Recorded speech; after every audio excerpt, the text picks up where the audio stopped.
Bayangkan hidup tanpa alarm dan jam tangan. Setiap langkah mengikuti napas alam. Suku Hadza, penjaga tradisi ribuan tahun, menembus padang savana dengan panah beracun dan merayakan malam dengan tarian api. Siapkan diri kalian untuk menyelami kehidupan otentik yang mengajarkan kita arti kebebasan dan kesetaraan.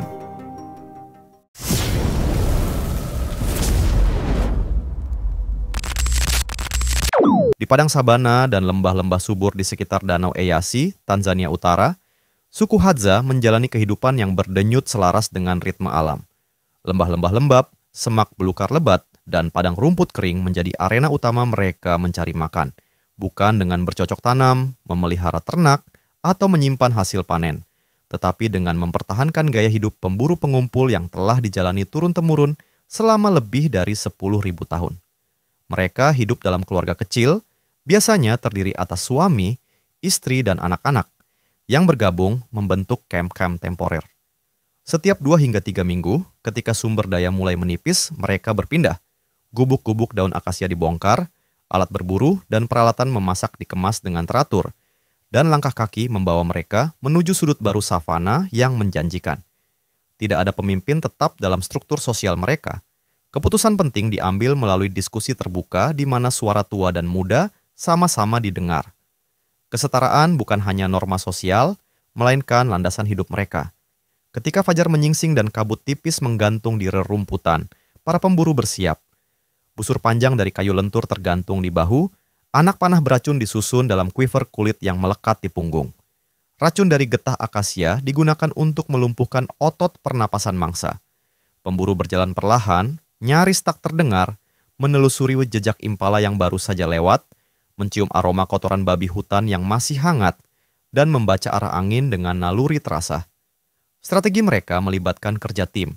Satu kelompok menggiring mangsa, sementara kelompok lain menunggu di jalur lintasan. Jeritan mangsa menjadi pertanda keberhasilan, dan pembagian hasil pun dilakukan secara adil, didasari rasa saling menghormati dan kepedulian terhadap seluruh anggota kamp.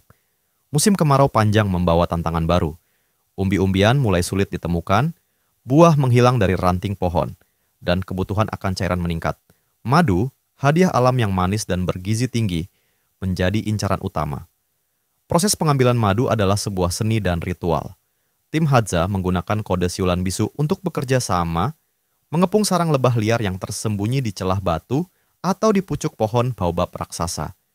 Daun kering dibakar untuk menghasilkan asap penenang lebah.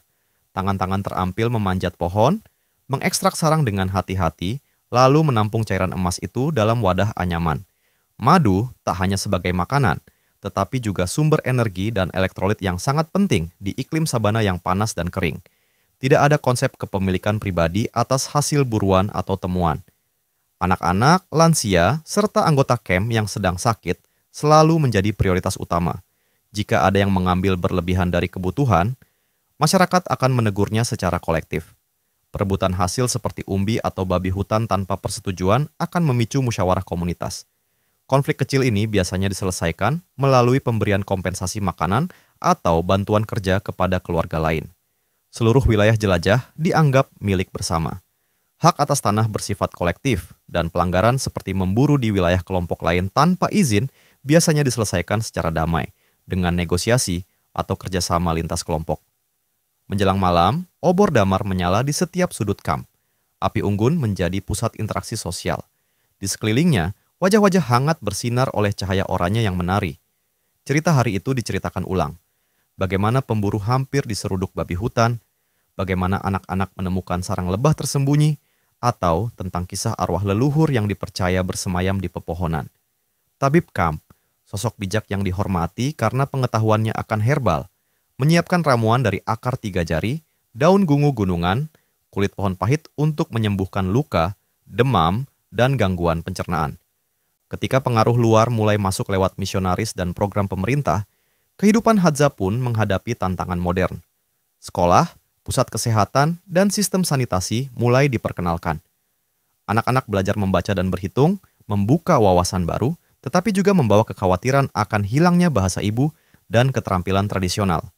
Bahasa Hadza, yang kaya istilah untuk jenis umbi, tanaman, dan teknik berburu, kini berisiko punah. Peneliti dan organisasi budaya berlomba merekam cerita rakyat, lagu pengantar tidur, sapaan spiritual, dan lelucon kuno agar tidak hilang bersama generasi baru. Pariwisata berbasis budaya mulai diperkenalkan secara hati-hati. Wisatawan diundang untuk belajar memanah, mengenal tanaman obat, dan mencicipi madu liar, tetapi dengan batasan ketat. Interaksi dilakukan sesuai aturan komunitas. Tidak boleh mengambil gambar sembarangan, tidak menyentuh barang pribadi tanpa izin, dan harus mengikuti jalur yang telah ditentukan. Kehidupan Hadza adalah simfoni kelangsungan hidup dan keharmonisan. Di tengah tekanan zaman dan globalisasi, mereka tetap menjadi simbol nilai-nilai luhur. Menghargai setiap embun pagi, merawat jejak kaki hewan, dan mendengarkan nyanyian angin di alang-alang. Solidaritas tanpa hierarki, adaptasi tanpa kehilangan akar identitas.